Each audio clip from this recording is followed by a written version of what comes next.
lights are up in the Barone Zone. Merry Christmas in July, everyone, and welcome back to Everybody Loves Raymond. My name is Alex Shear. I am joined here with my friends and fellow Raymond lovers, Michael Dormer. Hello. And Adam Rudy. Hello. And in the spirit of Christmas, I have brought a present for you guys. Wow. It's very kind of you. Thank you. I definitely didn't find this 30 seconds ago. Oh, shit. Under the rug. Well, I mean, it's the thought that counts. Yeah. And I thought of it. So, well, rather, I thought to do this in my off time, which is few and far between, renovating the Barone Zone. Mm-hmm. I stumbled upon the Everybody Loves Raymond section of fanfiction.net and came across a beautiful little story. Oh, dear. Called Everybody Loves Robert. Oh, well, that probably sounds, pretty tame. A grayer shade of gray. Never mind. It has 4 chapters. I thought we could read the first chapter today and discuss it. I mean, is it? All right. I and guess then that's the Christmas when the demands spirit. come in, we'll do the others. Okay. It's Christmas themed or? Well, you'll see. Okay. Oh boy. Okay. So you don't know. All right. So I'm noticing you sent it to the group chat, which I appreciate.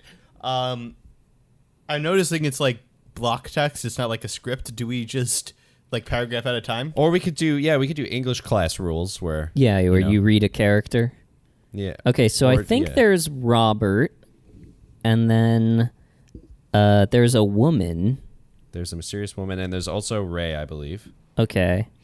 Or maybe not. I think just this one has. Okay, so who wants to be the narrator, and then who there are wants 2 to be characters. Robert, and who wants to be the woman? Let's see. Who hates this idea the most? I hate the idea a Then lot. you can narrate. Oh, great. Okay. All right. Okay. Adam, do you want to be nameless woman or Robert? What's your Robert sound like? Hey. That's it. That's all you're better giving than us? mine. Just the one word? Everybody loves Hey. Raymond. Everybody loves. Yeah, I can't. Yeah. Okay. I'm a tenor, so I can't really get that low. I'll be the woman. Yeah, it's just okay. I got it. I'm in character as the woman. Look at you. All right. You have the most to read, Mike. Are you ready? I do. I sure fucking hope so. All right. All right. So ready? this is called Everybody Loves Robert by a grayer shade of gray. Chapter 1. Default chapter. Awesome. Casey shivered in the night as she held the emergency blanket that the police officer, Officer Barone, gave her. Earlier that evening, she was working in the local coffee shop, the Steaming Bean, when a robber had charged in, shooting one of the managers and narrowly missing Casey. This is par for the course for Fucking Limber. intense. This is, oh my god. read the next line. She shivered. She shivered with the thought that once she saw Pat's dead face float through her mind once more, she felt overwhelmed and bent over, resting her head on her drawn-up knees. She was sitting in the passenger side of the police car, having already been looked at by EMS crews who were no longer loading Pat's blood-drained body into the ambulance. She let out a yelp and tried to fight back the wave of nausea and emotion that was threatening to overcome her. Hey. A deep voice asked from in front of her, feeling a large, hot hand on her shoulder. You okay? She looked up, wiping her eyes with the corners of the harsh blanket. Yeah, it's just. Words stopped in front of her. Stopped in her throat as she tried to express how she felt. She had just watched her boss get murdered, and she was robbed all at once. It's not every day you see your boss get shot. She felt another wave of nausea and doubled over. The large, dark officer bent down, squatting at her side and rubbing her shoulder. I understand. Look, my name is Officer Robert Barone. If you need anything at all, even if it's just to talk, call me. The man produced a card from his breast pocket, and to Casey's surprise, it wasn't the crisis counseling number most officers gave out. It had his name, office extension, and cell phone number where he could be reached at any time. Casey felt better already and forced a smile for the benefit of the kind man, Officer Robert Barone. He was distinctly Italian, but in a dark and handsome way, despite his age. Not in that creepy James Gandolfini way. Cruel. Man is dead. Yeah, I was gonna say. A man is dead. Yeah. Come on. He smiled back at her, and she felt even better. Casey put the card in her back pocket, standing up with the aid of a large officer who, even though Casey was tall in her own right, standing at 5 feet 10 inches, towered above her. When she discarded the blanket, he kindly took it and put it into the passenger seat. If you need anything else, just give me a call. Also, if you remember anything else. Robert smiled a little. After his last breakup, Robert was feeling really unsure about himself. But this girl, though she was clearly too young for him, was a sweet girl and seemed nice enough. It also didn't hurt that she was very pretty in a different, as Ma would put it, sort of way. Thank you. She smiled. Her dark outlined eyes and black eyeshadow were smeared from her tears and rubbings, and she looked and she looked somewhat like a miserable raccoon. Oh my Miserable, but still cute. Her long black hair was braided down her back, and she wore black jeans and a black pullover sweatshirt that she had worn to work earlier that day, having changed out of her blood-stained work clothes earlier. And I will. She nodded and gave him another smile. Are you okay to drive home? I should be fine. Are you sure? I mean, if you aren't, I could give you a ride and then drop your car off for you. I'll be okay. But thanks. No problem. Casey turned and headed towards the crimson 1992 Mustang that sat at the corner of the parking lot. She got in, turning the car on and letting the engine idle for a minute before she headed home for a long shower, a hot bath, and a good long cry. Good for Casey. Robert smiled to him. I don't know if any part of this is good for Casey. No, she had a bad day. She had a really bad day. Robert smiled to himself and then went back to the business of getting down the other employees' names, addresses, and phone numbers. He circled Casey's, telling his partner that it was because she was a star witness. She had almost been shot herself and gotten a really good look at the gunman. This, of course, was true, but Robert also wanted to make sure that he wouldn't forget to write her number down when he got home, just in case he called. Oh, how he hoped she would call. Just for once, it would be nice if something turned out for Robert. So I guess the moral of this chapter is let's feel bad for Robert's life. What the fuck? All right. This is a creative work. We can't be too mean. I'm looking forward to the next couple of chapters, though. I mean, me too. I'm just going to say. How is Robert going to pull off a woman flirting with a woman who saw her boss murdered in front of her and also almost got murdered herself? Yeah, it's just like, and it's also a woman that it's important to note is, quote, clearly too young for him. Yeah. Which was a bit of an interesting detail to add. I'm pretty sure that I know where this is going. It doesn't say how old, but she is 5'10", so she must be at least 14. I don't know. I'm hoping she is of legal age. Yeah, I'm hoping that too. I should hope so, unless that's a twist that we find out in a later chapter. I will say that, like, okay, sure, this is. It's so weird to think that Robert every single day goes from this grisly crime drama to back home to, oh, Robert, you can't be captain of the basketball team. I'm sorry. You know, like, it's just, what a hard turn this man's life goes through. I do like to imagine that, like, in his day job, he, like, it's literally like an R-rated television show. like this is the kind of shit he just deals with every day. I think that is interesting. I'm curious to know a darker shade of gray, if that is their name. Grayer shade of gray. A grayer shade of name. Sorry, I closed out the... it's more gray than gray, you see. I'm curious to see, like, did you think of this story and then decide that Robert Barone would be a good fit? Or was the goal to create a ELR fan fiction from the start. If you're listening to this, reach out. We'd love to learn more about kind of your process, for because sure. I mean, I don't know about you guys. I'm invested. I want to hear the other. I would like to hear the the next three rest of chapters. this story. I am genuinely interested in Casey in particular, but it's just, like I said, it's just very, very detailed and like a lot of violence happening in chapter 1 here. So we'll see where this goes. Yeah, Yeah. and you, listener, if you want to hear this next chapter, let us know, and we'll get to it quickly. And if no one lets us know, then we'll get to it when we feel like it, or when we need something. When for we the don't have beginning of the anything episode. else to do Yeah, at the beginning exactly. of the episode.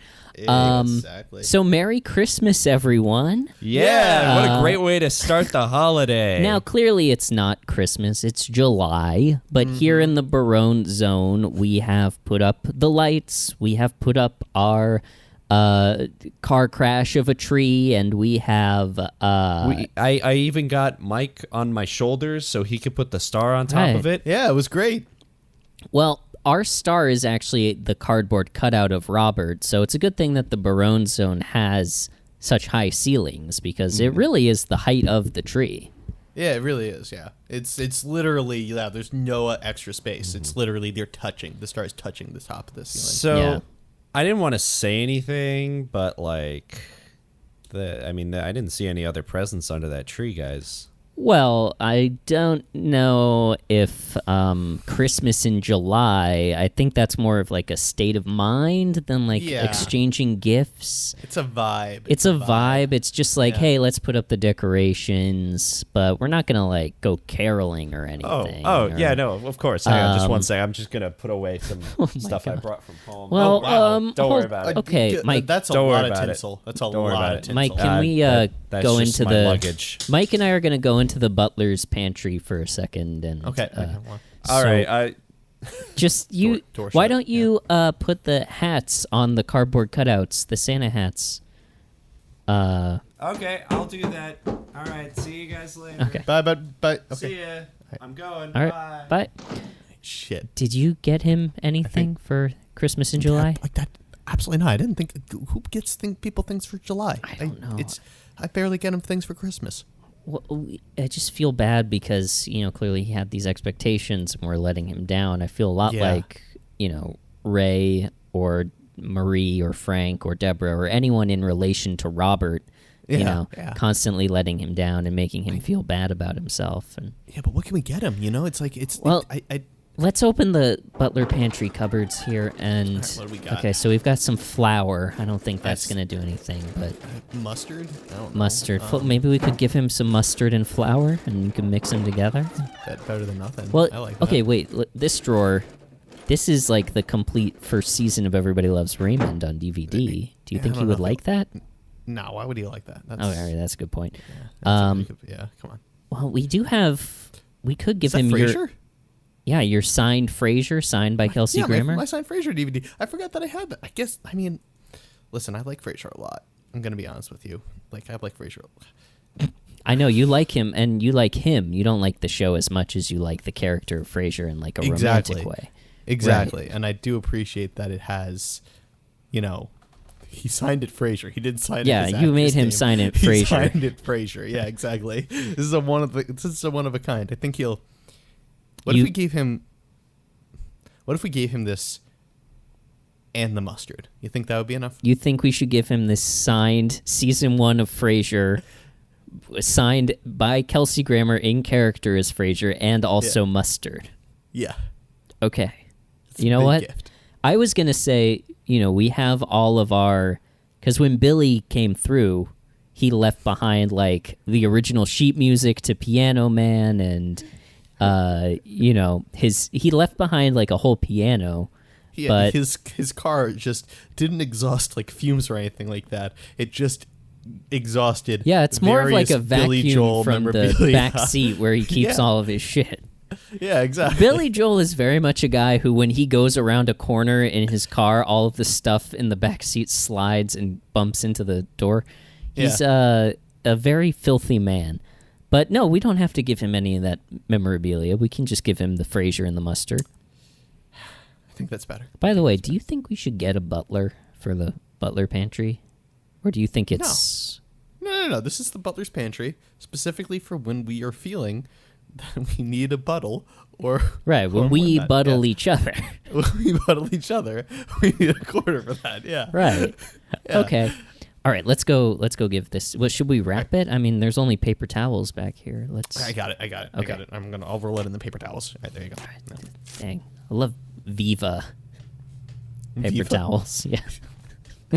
I typically roll bounty, I'll be honest. Well, we can only... When we bought the Barone Zone, we had to knock down to C-grade paper towel brands. Yeah. So, all right.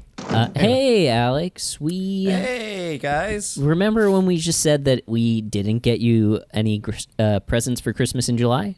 Yeah, and I burned all the stuff that I got for you. Oh. I mean, Okay. Well, it's okay. We It was actually- firewood. Oh, okay. Well, that's good. Yeah, that's really convenient.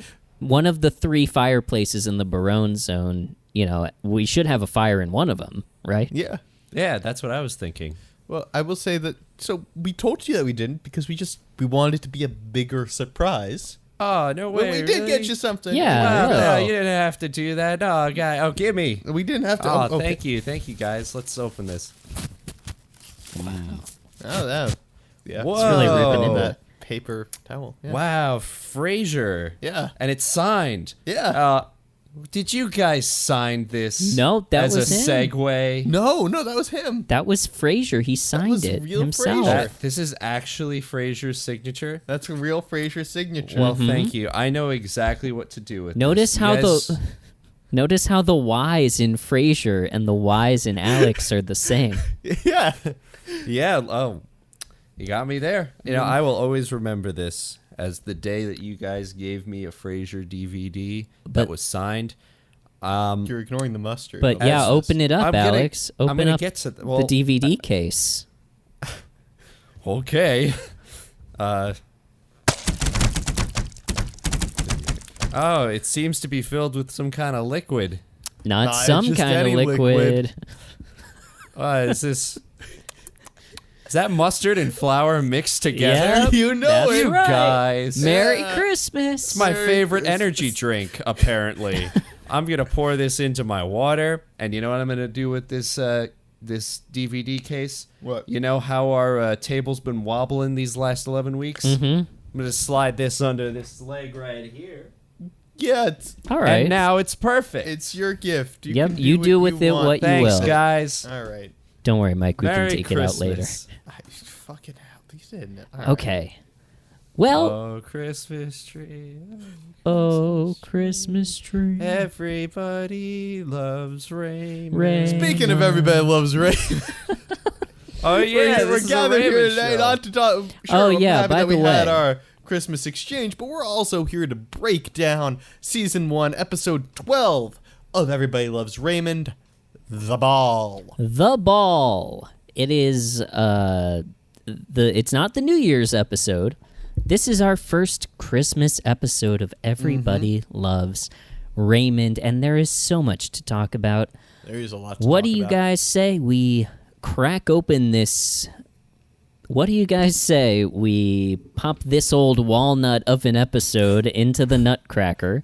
Of course, Yeah. we have nutcrackers of every member of the cast Yeah, here in the Barone Zone, and break it down scene by scene. that sounds great to me. All right. We will be right back after these messages, and That's we will be spicy mustard. Yeah. Sorry, guys. breaking down season 1, episode 12 of Everybody Loves Raymond. See you later. I love July. Hi everyone, Alex here from Everybody Loves Raymond. Do you have a dog?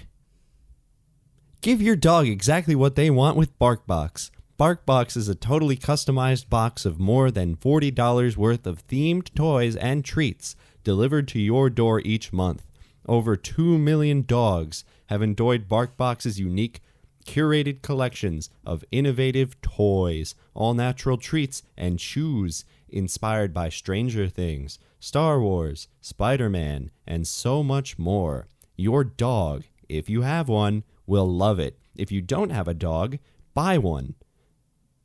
Support this show by visiting BarkBox through postfun.info/ads. Again, that is postfun.info/ads. And when you get there, let them know that Dog sent you.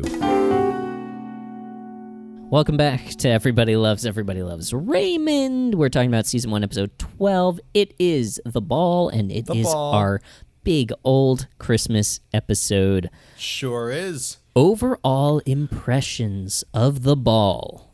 Alex. Shut the fuck up, Mike. Fuck you. Okay. All right. Well, now that I've finished my spicy mustard, The Ball, I thought, as far as the laughs go, I thought this was a pretty, like, run-of-the-mill episode. Like, I got a couple giggles out of me. As far as, like, the feels, I thought this was one of the strongest episodes that we've seen so far, as for, like, actual character.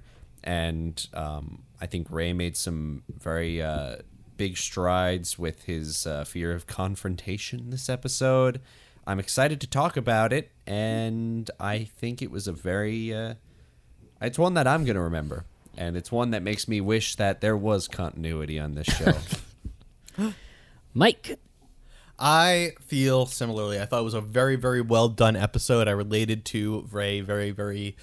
I felt for him a lot this episode. I thought that we'll talk about it, but I thought it was really, really good character work.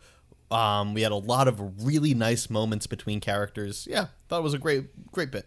Yeah, I agree. I thought it was, one of our more coherent and like well-written episodes that we've seen. Like,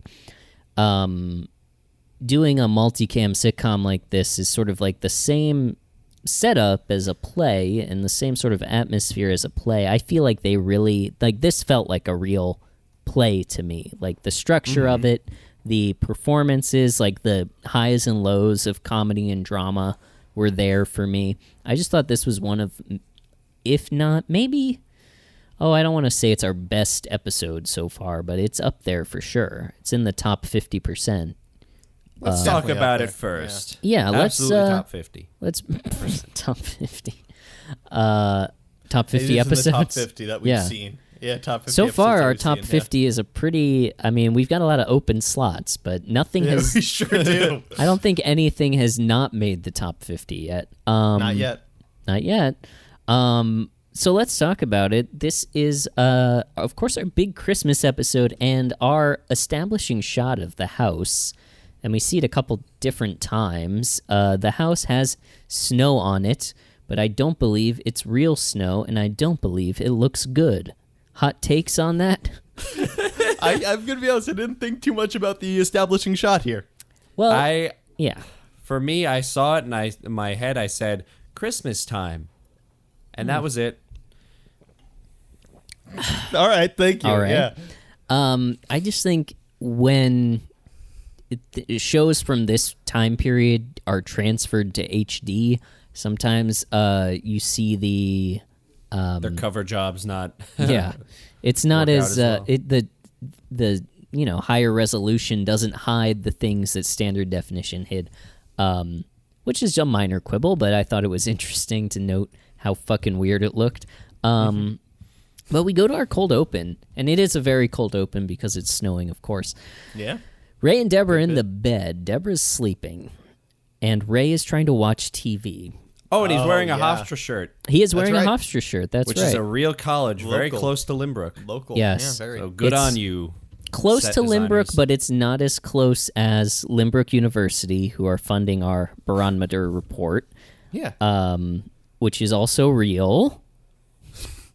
And unfortunately, Ray is not an alumnus there, although they have tried to give him an honorary, but he refused it on the basis that he's not actually from here. Yeah. He's from Queens. Thank you. Yes. Yeah. Thank you for reminding us. We're all reeling from that. That disavowal. Well, the certificate was going to say Ray Barone. Oh, right, for the character. Yeah. And he refuses to get back into that character now that the show's over. Yeah. He no, said that. actively. He says Yeah. it's behind him, and I don't understand why. He should embrace it and make He's his got to entire life. embrace it. So you're This is saying the- there's this only is like a contributions to the world. 70% chance we get him on this show at some point? Yeah, definitely. Oh, Just yeah. about. Yeah. Only 70. Only 70. But yeah, he's wearing a Hofstra shirt, which is a cool attention to detail thing. But Ray is watching the TV, and Deborah's feet under the cover are obscuring the screen partially, and so he is like tamping down the covers, and of course this wakes her up. No, And- he actively wakes her Oh, he up. does actively wake Yeah, her. yeah. Okay. He tries to knock him down, and she does, and then they pop right back up, and so he wakes her up and tells her to move her feet. Which is, first of all, a couple things about this conflict. He is watching the weather, which, I don't know if that's critical that he sees the whole screen for the Weather Channel. Also, why is he watching the weather late at night? I mean, when it's snowing, you maybe want to stay a little more informed True. on the day-to-day. True, Oh, that's true. a good point. That's a very good point. But it basically, all of this boils down to the sides of the bed that they sleep on. That's where the argument goes. Deborah offers to switch or something of that nature, and we learn that they have been, this is our actually first confirmation that they've been married for 7 years. But didn't we get something like that in the first episode? We sort of ballparked it, but this is like a firm number. Solid, yeah. And they've had the same sides of the bed the whole time.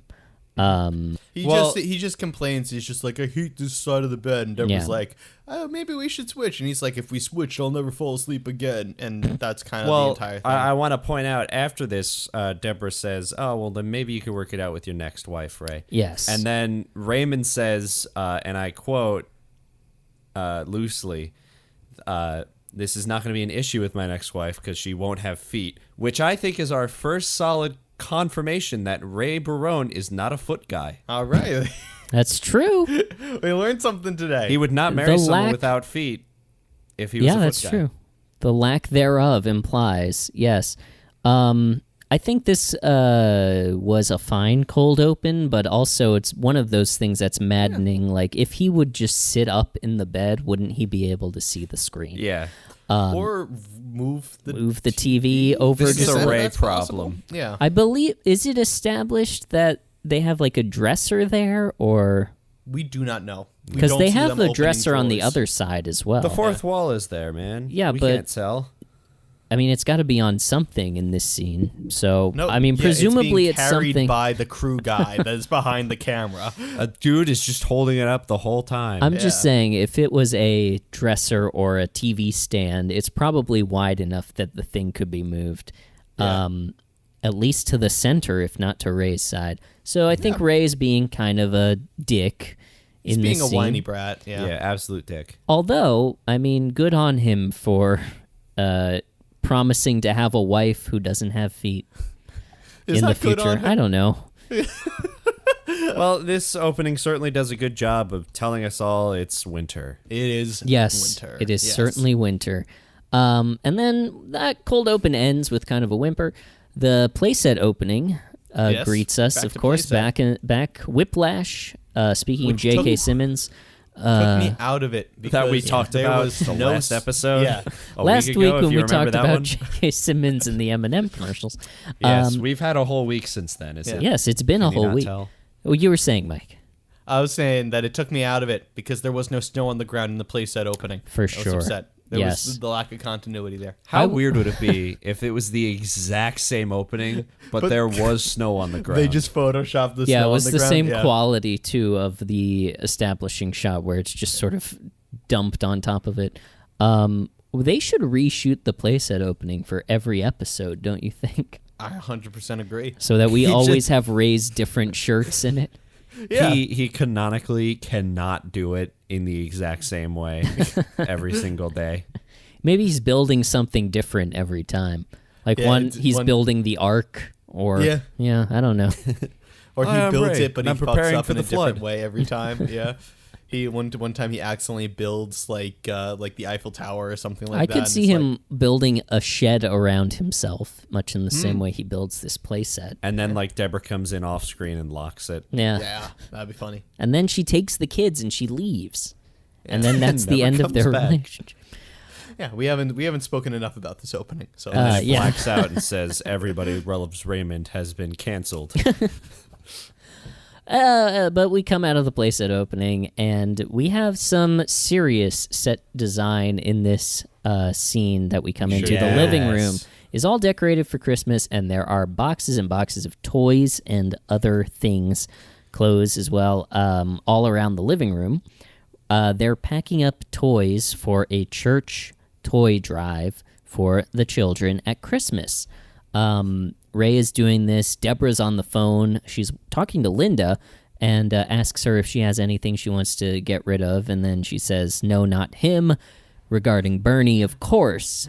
For which, snaps to Linda for that one. yeah. 'Cause Trouble that's a in good- Paradise. Get out, Linda. She You found deserve out better. about the Parmesan.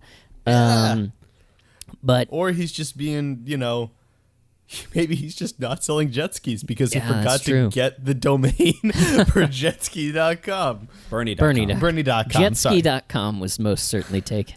What if you went to jetski.com and it was Bernie on a jet ski? Wouldn't that I'm be going to something? do that right now just to find out. I want to say, while Mike's looking that up, this kind of set where it's like the trees up and like the lights are out and they're just like it's like a maze of boxes. It's weirdly nostalgic for me.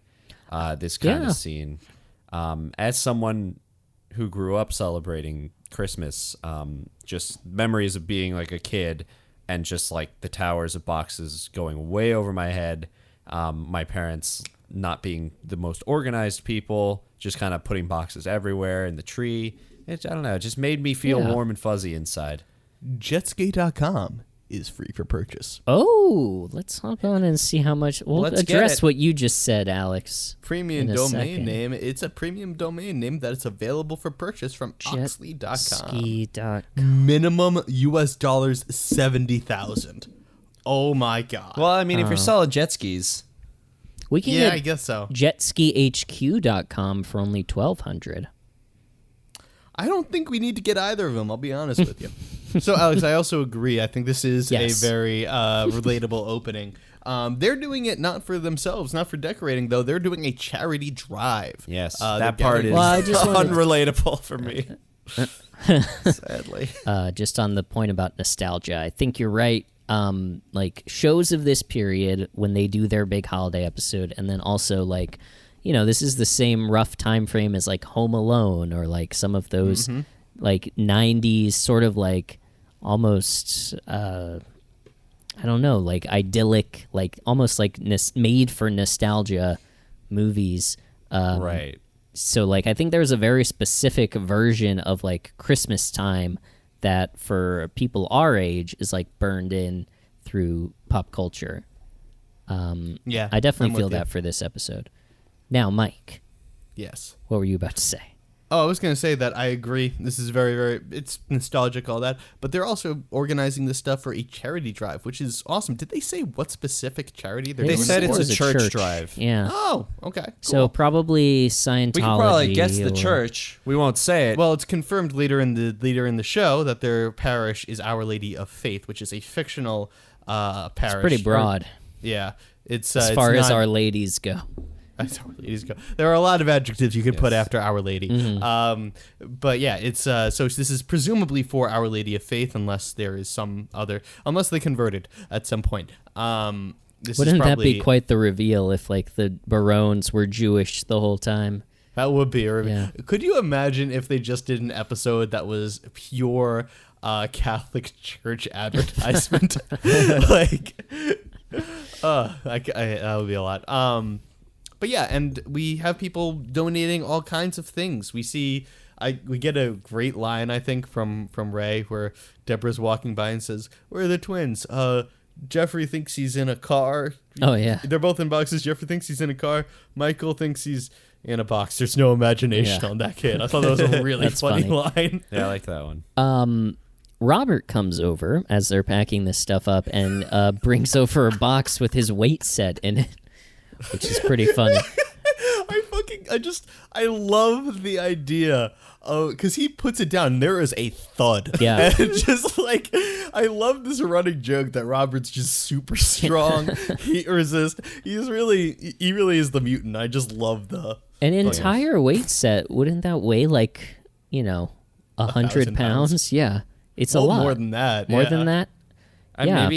Maybe he bought new weights that were heavier. Yeah, he needs a couple 500s. Funny. We all know that box is not getting moved. Yeah. Yeah. It's there now for the rest of the series. I almost wish there was that physical comedy moment of Ray trying to pick it up that would have and been just good. not being able to. I think it's funny that he thinks that the children are going to want his weight set also. That he's doing something good. But maybe he wants to, foster a new generation of little mutants to lift cars. They'll give it to someone. We need a Mr. Universe from Lynbrook. I think that's what his goal is. Start him young. Well, I think typically Mr. Lynbrook has been kind of a, like a before picture of... I've known a lot of Mr. Lynbrooks. They all... Continue. Well, there's like P90X, but Lynbrook, I think you guys are only like legally allowed to have P1X. Yeah. Right. Yeah, we tried P80X once, and let's just even say that there was some too casualties. much. Yeah. And remember, these jokes are okay because Mike and I grew up in Lynbrook. That is true. And we are currently in Lynbrook, in the middle of the Barone Zone. Yes, Alex, which is in the things. penthouse of the only skyscraper in Lynbrook, which, by the way that Billy Joel was able to drive through the penthouse... I didn't think this. I mean, look, the skyscraper is so high up off the ground. I didn't think we were still technically in Lynbrook. Well, true. Yes, the air rights of the skyscraper, at a certain point, it becomes actually Connecticut. Much like there's the water border between Long Island and Connecticut, there's the sky border. Anyway, Adam, explain the plot hole that you were about to cover up. Oh, yes. The way that reason Billy Joel drove through the penthouse. Billy Joel was able to drive through the penthouse is because there was a competition happening on the street outside. If you're familiar with the video game Excite Bike, they were constructing Excite Bike ramps in the street on Lynbrook Avenue. Yeah. At the cross street of Excite Bike, yeah. Yes, at the cross street of Lynbrook Avenue and Ray Romano Way, they were doing an Excite Bike race, and Billy, it was raining, he took a slip, and, honestly, they should have canceled the race, but they kept going. So Billy hydroplaned around a corner, and he got onto the track and kept going, and, well, he was going at such a velocity that the car went up the Excite Bike ramp, and, well, plowed straight through the Barone Zone. Straight through the Barone Zone on the 99th floor of the skyscraper. Yes, but luckily for him, when he came out the other side, he had passed everyone else in the race, and he won the race. Yeah, good for Billy. So, he kept going, too, all the way to the garden, which was good, because he was late for a show that night. Yeah. We were recording at the time. Yes. It was strange. And we that cut it out. episode... Play that recording. Let's play that recording right now. Kalanji's going to be here in a little bit for Season 1, Episode 8. Yeah, we're almost there. Can you guys give me some levels for the mics? Yeah, sure. Raymond. Wait, what the fuck is that? What's... Harmonize with me, Mike. No, wait, hold on. I hear something. Is that... Mike. Is that Billy Joel? Oh my god, here he goes! Hey, Billy! Billy! Oh my god, What was the Excite Bike race today? I guess so. That's a full-on car, though. Oh my god. Oh, no, he went through the... Oh, man, we just got those plate glass windows installed. And they were stained glass, too. They were... Oh, well. Yeah, of the Barones, obviously. He left behind the original sheet music to Piano Man. Oh, let's put that in our... Oh, Well, hold on. I want to give that to someone for Christmas in Let's July. put that in our butler's pantry. Let's do that, yeah. You might have to you're gonna move... forget about it. You might have to throw the mustard away, though. That's an old mustard in there. You don't want... Nobody should eat that mustard. I'll just put it with the flour. If anybody eats that mustard, within an hour of them eating it, they will die. Yeah, I know. But It's almost good the mustard. almost the length that it takes for us to get through an episode. If they, for example, if someone ate that mustard as we took a break, then by the end of the episode, they would die. Yeah, I'm aware of what you're saying. Okay. I'm just saying that it's too spicy to throw away, so I gotta put it with the flour. Okay, that's a good point. And stop the tape. So I imagine we just played that audio. Yes, Yeah, of course. I'll put it in later. All right, thank you. You know, because obviously we don't have tapes of our shows, especially the stuff that we cut out. No, this is edited. Mm-hmm. A little behind the curtain action. Anyway, when they're Robert brings his weight set over. Yeah. And as they're looking around, as they're looking through all these things, Ray finds a very treasured artifact from his youth, a Mickey Mantle signed baseball. Right. And he freaks out with it with Robert for a little while. Well, he thought Deborah was going to give it away. Deborah didn't realize it was important to him because it's been buried in the back of the closet for years. Stored away in the back of the closet. And then he obviously defends it and says it is very important to him. It's like it's a baseball signed by Mickey Mantle. It's like having a Bible signed by So, yeah. Yeah. And I will say, for a baseball fan, yeah, it's pretty close to that. Are you a baseball fan? Believe it or not, I am. Whoa, And- really? And this baseball is signed by who? It's signed by Mickey Mantle.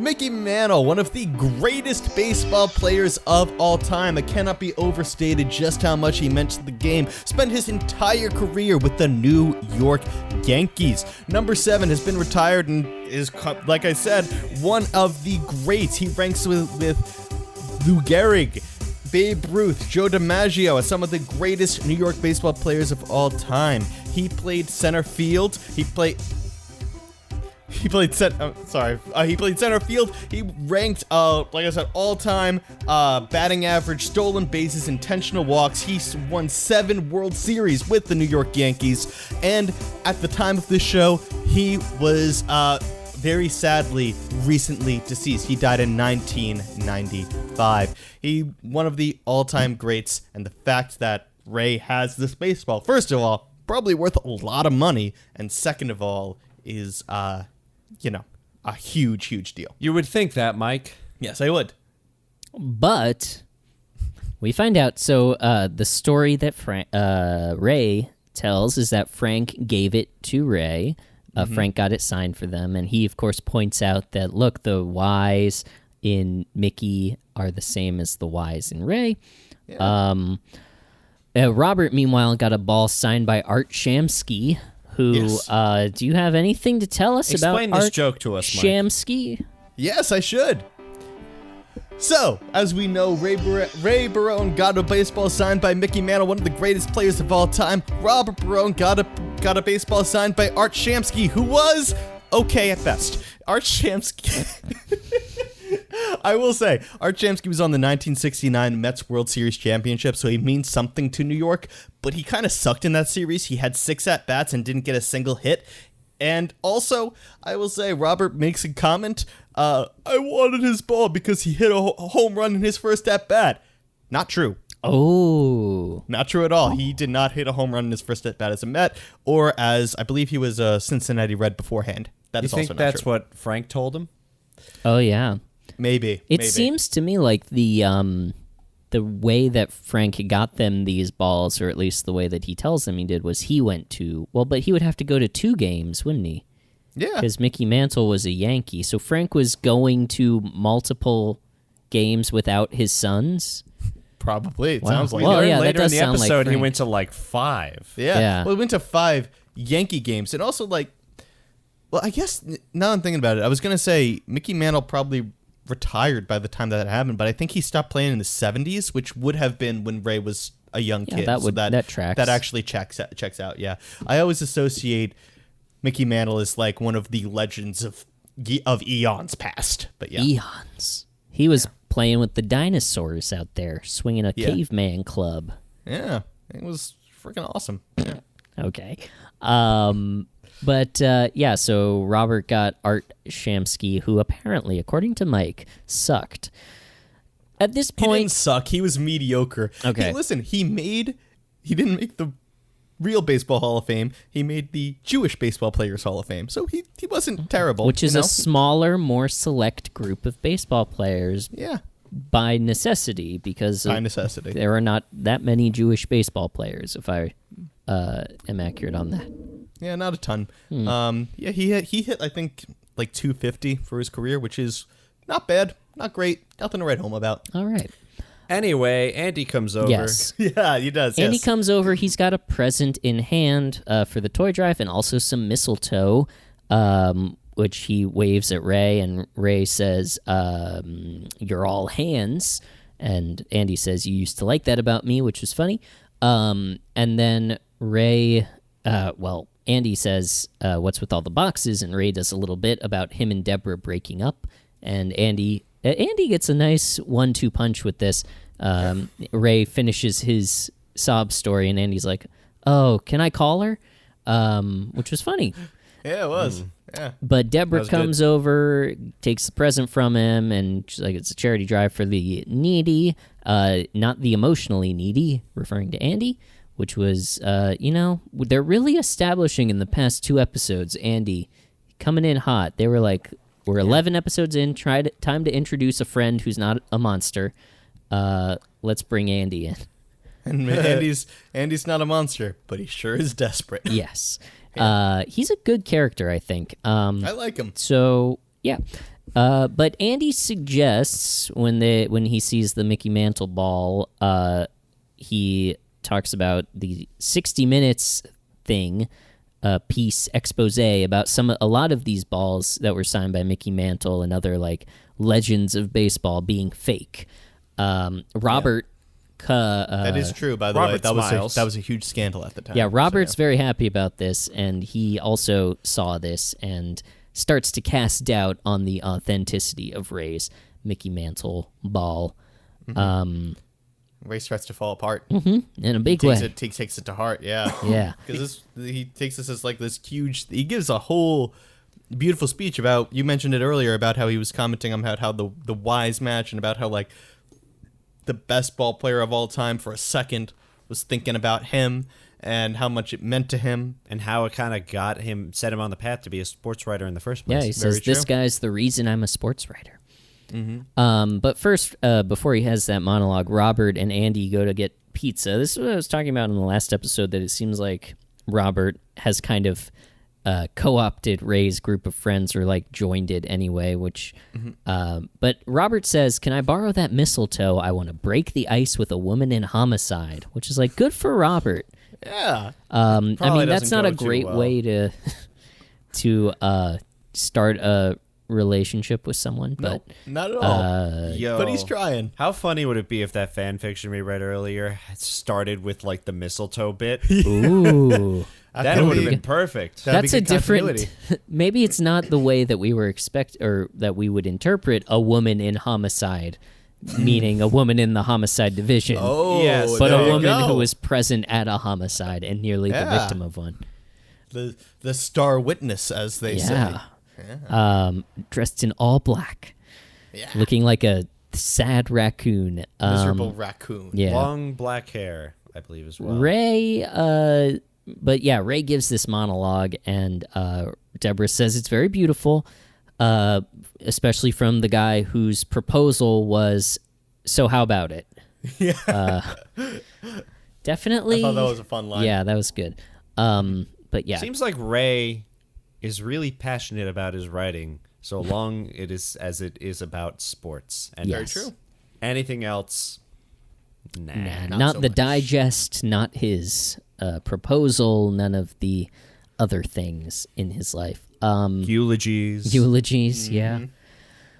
So we cut to that scene ends, and we go to Frank and Marie in the kitchen, where Frank is assembling the car wreck of a tree that he has been dragging out for the past who knows how many Christmases, and Marie hates it.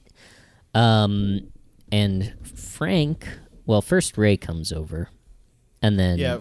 well, Frank hold gives on. a line about, it's conserving the environment, and she's like, "You're saving money." It's also that too. It's, like he gives a lot of legitimate and like good reasons to use an artificial tree, And then, like, after it all, like, of course, it's him saving money. Yeah. But, even if you buy an artificial tree, usually once every 40 years you bring in a new artificial tree. Mm-hmm. There have been advances made in artificial tree technology since They're Frank great is- now.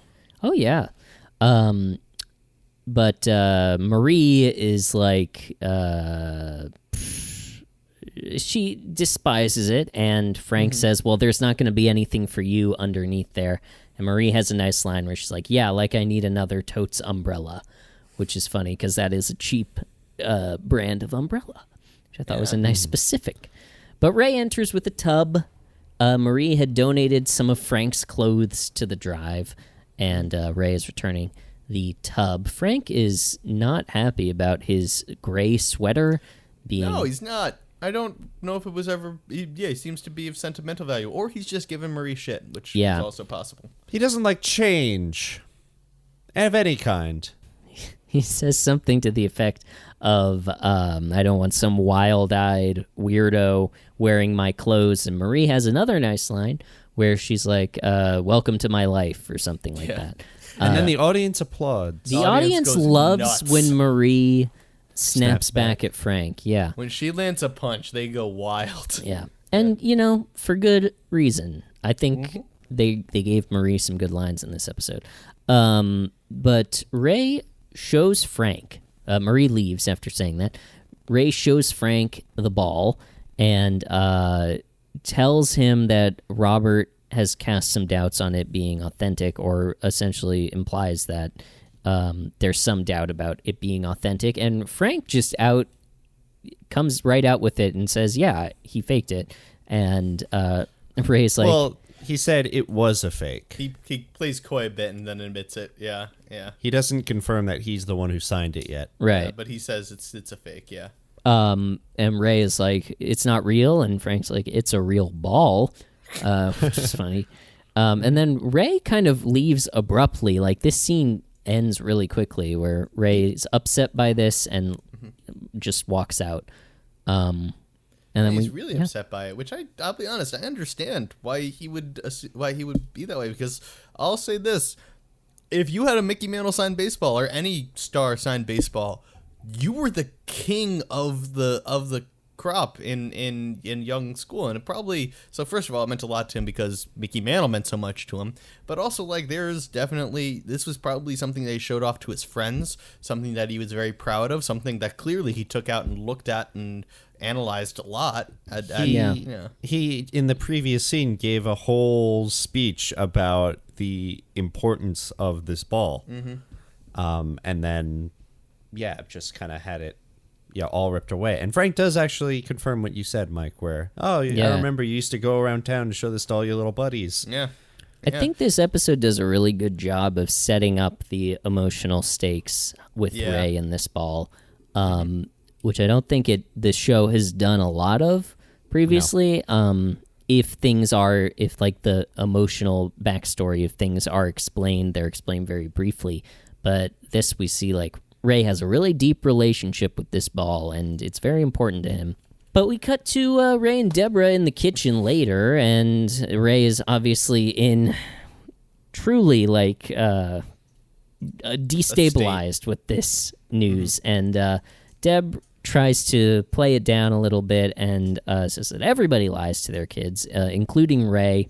That's not a toy store, that's a toy museum is something that he's used. And then her favorite, Daddy's just teaching Mommy how to wrestle. Which Ray said, that's my favorite too. Yeah. +1 for the horny horn dog Ray. Yeah, Yes, there you go. there's unfortunately no Christmas horniness in this episode besides that. Nah, not really. So no good old sex for Ray under the tree. No good, nothing like that. But Ray has turned a corner on this, and he vows never to lie to his kids again, and then immediately tested. Allie wants to keep a doll that they're donating, and they explain that they're donating it to people who need it, and she says, but you said Santa brings all the toys. And we get like a little like cliffhanger moment. Like, Yeah. if this was like Full House or something, we would hear the musical sting of like, da da da. Like, you know how they like do the that? drama. Yeah. Yeah, I hear you. But we go to commercial. He has to decide whether to lie, and it's a very interesting. They've never done this before. We usually have very discreet scenes, but we It's come interesting back. Yeah, go ahead. to me that he, when we come back, decided to stick to the promise he just made himself, and he goes in with the full intention to explain to Allie the truth about Father Christmas. Right. He is, multiple times about to say this, and Deborah cutting him off in increasingly aggressive ways. But she explains to Allie that Santa is very busy because he is overweight, and he has them helping him. They're Santa's helpers. So that's a pretty classic parent line, I think, to explain the multiple Santas and mall Santas and stuff. I will also say that Allie, don't know her actress name, but Allie in this scene is just crushes it, of just like the sweet young innocent like kid that's just like, and then every explanation she doesn't question it at all. She's just like, okay, and then runs off to the next scene. It's that really is kind of a adorable. kid thing to do. It is. It really is. But Yeah. I thought it was great. Absolutely. I'm curious to see how for you guys, how did your folks deal with the whole Santa, Easter Bunny, Tooth Fairy type stuff? Basically, it was they told me when I want to say like 12 or 13. I think I was in 8th grade. When they told me, I had like suspicions, but like that was kind of like I didn't really think too. I didn't figure it out on my own or anything like that. I held fast and I was like, it's real, like that kind of thing, until they finally were like, nah, that's not how it happened. I pretty much figured it out on my own in like 5th or 6th grade or thereabouts. But I think I actually told them that I knew. I don't think they had to break the news to me. I was just like, sort of, I don't even remember really. But I think I sort of was like, oh, don't worry. I know what's going on, and I'm not going to tell my younger siblings or something like that. I think that's a thing for kids too, is like, as they get older, they want to be like in on the secret, but still understand like the fun of perpetuating it. Alex, what was your experience? So I, as well as you, Adam, figured it out with my concrete evidence probably around 6th grade, where the exact way I found out was my parents like unwrapped like one gift from Santa and displayed it like when we walked down the stairs, and that year the gift was like some nice like little reclining chairs that like rolled on the floor for like kids. And then like 3 weeks later I went to the garage to get something and I saw the boxes for them and I was like, I knew it. And then they did I didn't tell them. I waited for them to approach me. And in this episode how I think it's Marie who said, well, your father wanted to cover Santa and sex at the same time. Yeah, my dad did that. Oh my God. Yeah, it wasn't anything crazy. Like he just sat me down. He's like, so about Santa, and I told him like, yeah, I know, and I explained the story to him. And then on the way out, he's like, oh yeah, so like about sex, we good? Or I just kind of gave him a thumbs up. Yeah, I kind of was, not at the same time certainly, but yeah, I sort of was. I never had the talk. I just sort of had the, we good? Like we have an understanding. We both understand that we understand. I gave the thumbs up. I did not understand how any of that worked, but I did understand that I did not want to talk about it. Mike, And then I figured it out later. Do you really want to go this way? Talk? Is this how this episode's gonna go? Do you want to have the talk right now? I would really rather not. Okay. Well, be when a honest with you. man loves a woman, he takes off his shoes and When a Raymond loves a Deborah. They're gonna try new stuff. They try a lot of new stuff. I was just thinking about it. What actually preceded the conversation, I realized, was I didn't figure out Santa. I figured out the Tooth Fairy. I figured out that was the thing, and then I went to my parents and I was like, I know about the Tooth Fairy. And then my dad was like, oh yeah, about Santa too. And I was like, sorry, what? That's the Tooth Fairy is not real. Yeah. Now, if you'll excuse me, it's close to midnight. I have to get to bed. I have to make my Santa list. My I don't letter want to to be Santa. naughty. Yeah, exactly. So that was how that went for me. That's I thought fucking about that. hilarious, Mike. But yeah, then obviously, like, Ray struggles with this, and I know this is a struggle for a lot of parents, of just having the thing of, like, you want to preserve the innocence for as long as possible, but I know of a lot of, especially young parents, that feel like they don't feel the need to do that at all, and I don't know, I definitely understand the instinct of Deborah and Marie and everybody to preserve the Santa thing for as long as possible, because there's a magic there that you don't get back once it's over. There's this sort of like also developmental stage of a 5-year-old like Allie is of moral absolutism and like the sanctity of rules and not supposed to lie being a rule, and then Santa isn't real even though you told me that he was real. I definitely don't think from like a developmental standpoint 5 is the right time to break that news or to lead them down the road of understanding that. They definitely need to be older children who can understand, yes, this is something that isn't true, but we do it because it's fun for the kids and it's makes Christmas a little more magical. Very young kids are not their thinking is not abstract enough to handle that. So I think I'm on Deborah's side in this, at least for a few more years. Said, I think you said you were she's 5. in 8th grade? 7th or 8th grade, I forget which, but okay. yeah. That still seems old to me. I don't know. That's like 14? Yeah, 13, 12, 14? 13, somewhere in that zone, yeah. Okay, yeah, I was 10 or 11. I think Alex said you were about the same. I was 6th grade, probably around 11. Yeah. But, different strokes, different developmental paths. So, Deborah's Allie is satisfied with the Santa's helper line, and she leaves, and Deborah's, of course, pissed off at Ray. How can you think about outing Santa, she says. And then Marie enters, and Frank apparently is insisting on getting his sweater back, so she's back over there to retrieve it. She says it's probably the best thing that could happen for the needy. Yeah. It's another great line. Great line. And then Deborah tells her what Ray almost did. I thought her immediate reaction, my own son, an atheist, was pretty funny. I wrote down milk count because milk appears in this episode. A lot of milk. The Barones, they love their milk. But yeah, not Deborah. Marie is appalled at Ray for trying to do this, and this is when she mentions that they didn't tell Ray about Santa until he was 14, so they could cover sex at the same time. And then she has the sort of encompassing statement, "We all lie. That's what holds us all together," which is the Barones in a nutshell. That would be the tagline of the family. Yeah, exactly. On their family crest.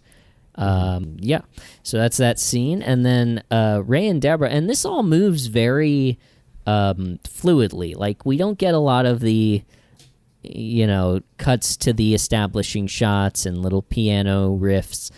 This all feels very much like one continuous scene to me. It really does. It's later on in the day.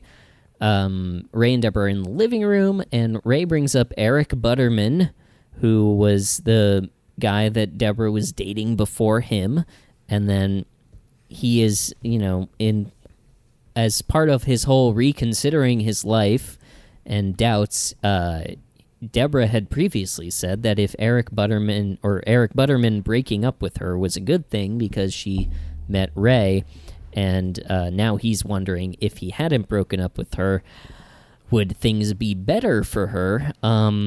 and she pretty much shuts this down. But this just is an indication of how Ray is spiraling and everything is in question. He's questioning everything. Yeah, absolutely. Yeah. How many lies have been in my life? Exactly. It really shows how this baseball has been affecting him. I would love to know if we meet Eric Butterman at any point.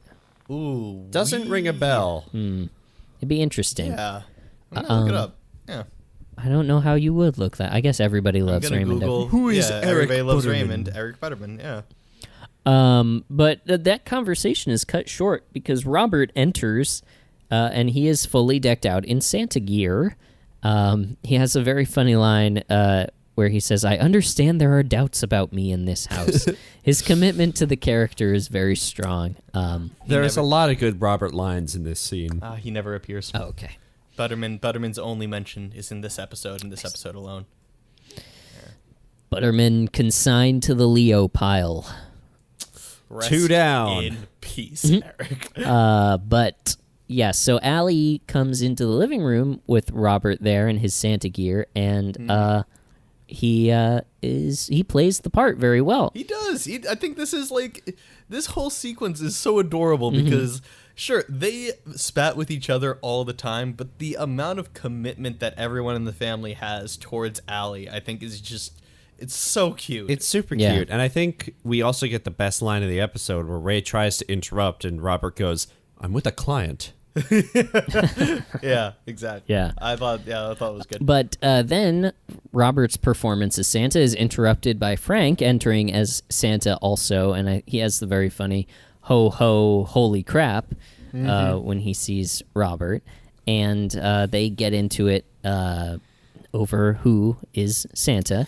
And So- yeah, My one and only thought, and the only thing I wrote down for this part of the scene, when I saw two Santas next to each other, is which one do I shoot?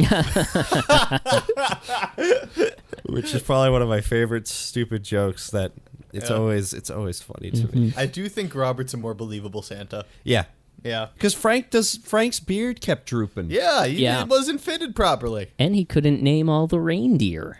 No, yeah, which also was funny. And Robert does a better Rudolph, voice. Donner, Blitzen, Ajax, Lefty, Ajax. which is a pretty clever joke because it's substituting Comet for Ajax. Oh, I didn't pick up on that. I don't thought know there what was just, Lefty some is supposed soap. to be. Yeah. I thought there was like some soap in the corner, and he picked up on Yeah, that. he was doing Lefty that had- thing where he looks around the room and just starts naming things. Exactly.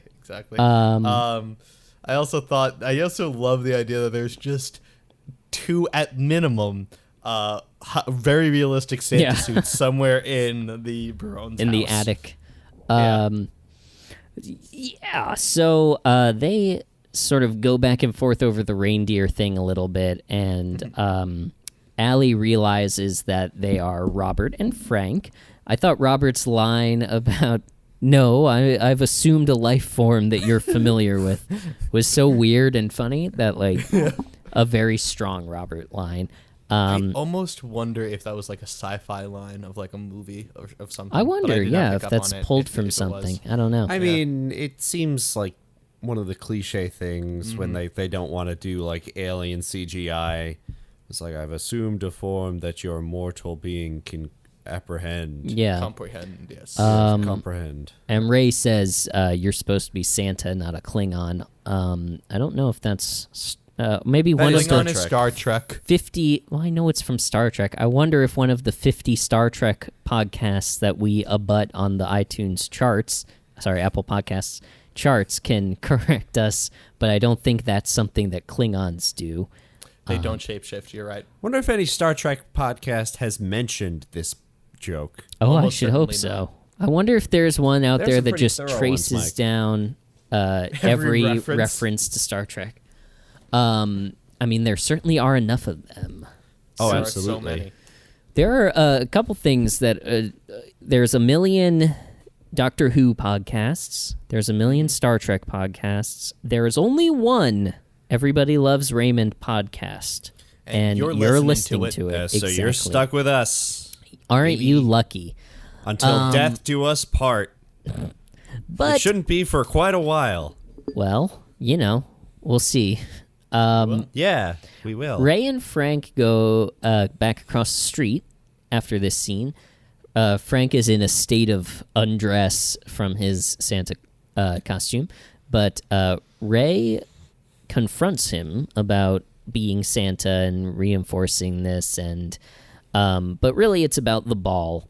And this is when Frank reveals that he signed it, and he not only did he sign it, but he really tried to make it look real. He says he practiced the signature over and over, which I thought was very touching.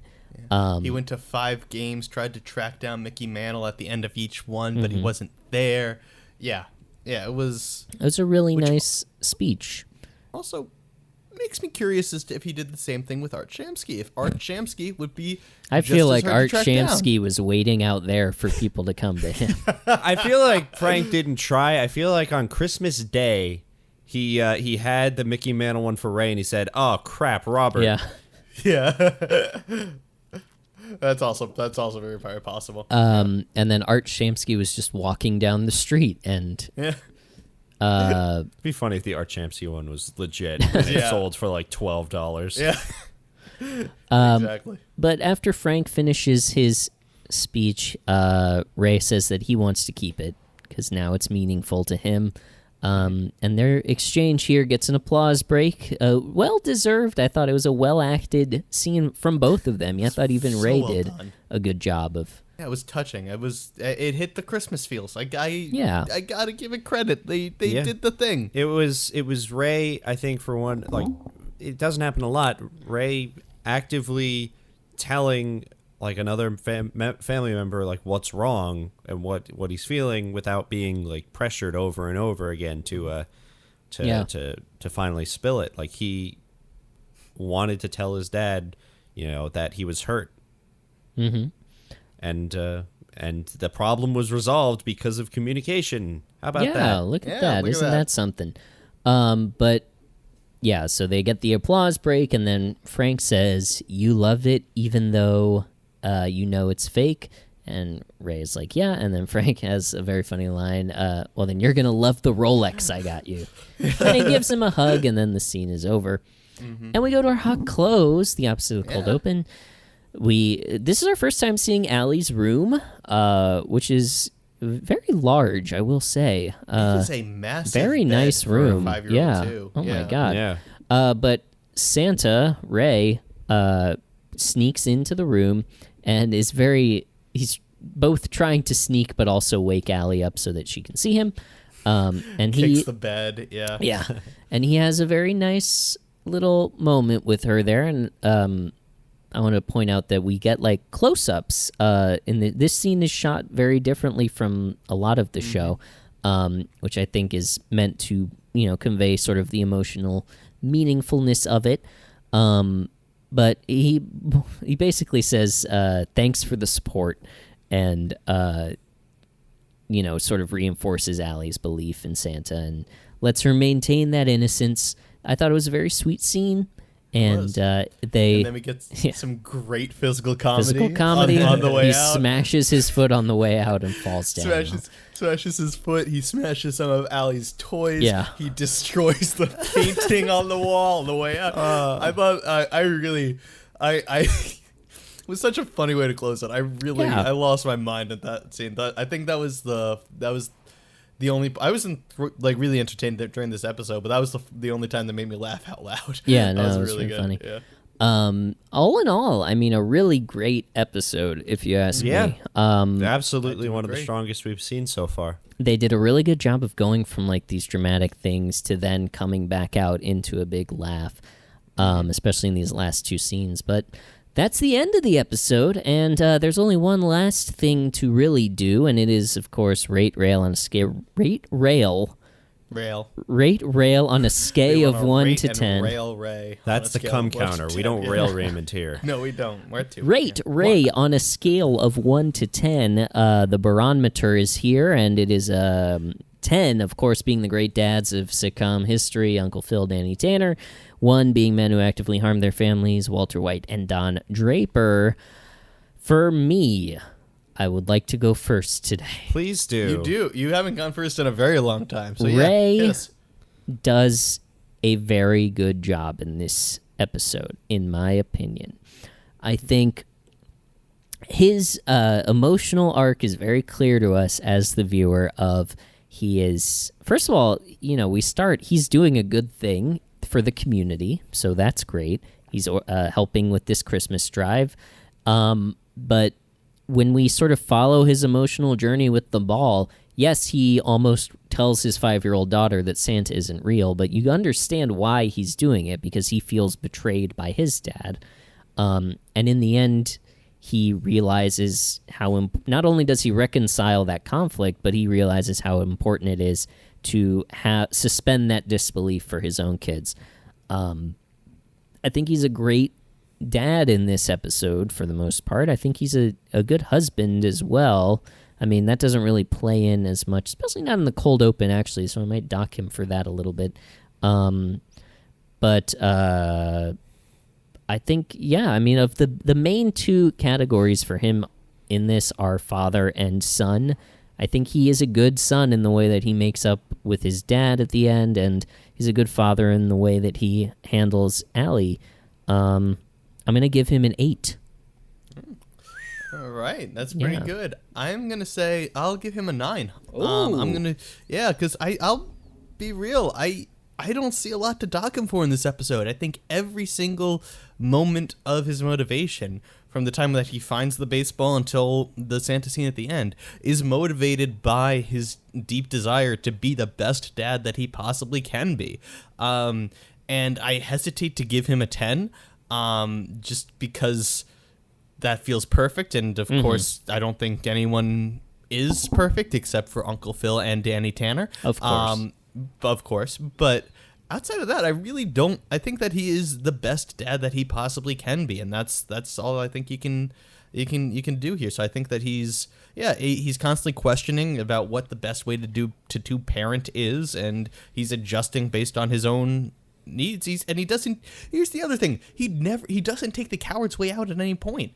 If he makes a resolution, and he thinks that something is right, and sure, I think that we can all agree that he was probably in the wrong to reveal it to Allie, but he doesn't look Allie in the eye and say, "Oh, this is too hard. We'll just say Santa is real so I can go watch more sports." He tries to follow through on it. He tries to do what he thinks is right, and Deborah stops him, which I think she was right to do, but at the same time, I got to give him credit for not chickening out. So yeah, I'm giving him a 9. All very good points. Alex. Sorry about that. I'm not feeling too great. I'm sorry. Oh, I'm sorry. No, is it thank you, something though. that you ate? Or No, it couldn't be. I haven't eaten okay. anything today. You do look very, very sweaty. Yeah. No, I'm good, I very swear. sweaty. You hit the gym or something? I was going to go after this. I was going to drive a bus full of elderly people to the gym as part of a program I'm doing. Oh, okay. I think I have enough energy to just start doing that right after this. So Yeah, that should be fine. yeah, you'll be so all I right. mean, unless you guys have any reason that I shouldn't do that. No, think I I'm mean, gonna go just do that. remind me before that you be? go. Remind me to drop that. I gotta go find that audio from that episode that we cut out. Right, yeah. And Yeah, drop that's that right, into that's the episode. I gotta go into the cabinet that we have in the screening room. But no, I don't see any reason why you shouldn't drive a bus full of elderly people. Anyway, what's your rating? Oh yeah, my rating. Okay. So Ray was a dick in the opening. True. That's not wrong. And there's I can't justify his behavior, and like we said, there are a lot of very easy solutions to that problem that he did not have to borrow or bother Deborah for. Yeah. Aside from that, throughout the entire episode, I kind of agree with you guys. I think this is Ray at his best so far that we've seen. I agree. He's helping out with the church drive. He's not bitching. He's not complaining. He didn't try to sneak off to eat pizza with True. Robert That's and a Andy. good point. He does not do that. He confronts his dad, and he has an open and honest communication about it. Inquires. He does try to. He does pull a Ray and try to escape the conversation once or twice with Frank, and Frank kind of has to reel him back by asking, oh, what's the big deal, or keep baiting him to keep talking. I definitely don't think Ray was perfect in this episode, but I think as far as the character of Ray Barone goes, I can't believe this is the same guy who gave True. that eulogy at Gus's funeral. Yep, Oh my yep, God, I'm yeah. with you there. With his behavior today, how he grew, learned, I think he stuck to a different moral very quickly. I like that he followed through. I don't know if it was the best choice, and I don't know if I want to reward that for that, because it seemed, in honesty, like kind of a not selfish choice, but he didn't consider Allie specifically and where she is in her life. That's true. Because as we discussed, she is 5 and maybe too young to understand why people would lie about Santa. I feel comfortable giving Ray a 7.5. All right. Okay. So that is 24.5 average divided by 3. 8.6, 8.1, 8.2, 8.2. 8.2. All right, very good. That's great. Yeah. That's one of the best Rays ever Second been. That's the single highest. best. Second, what's the first? Frank the Writer at 8.3.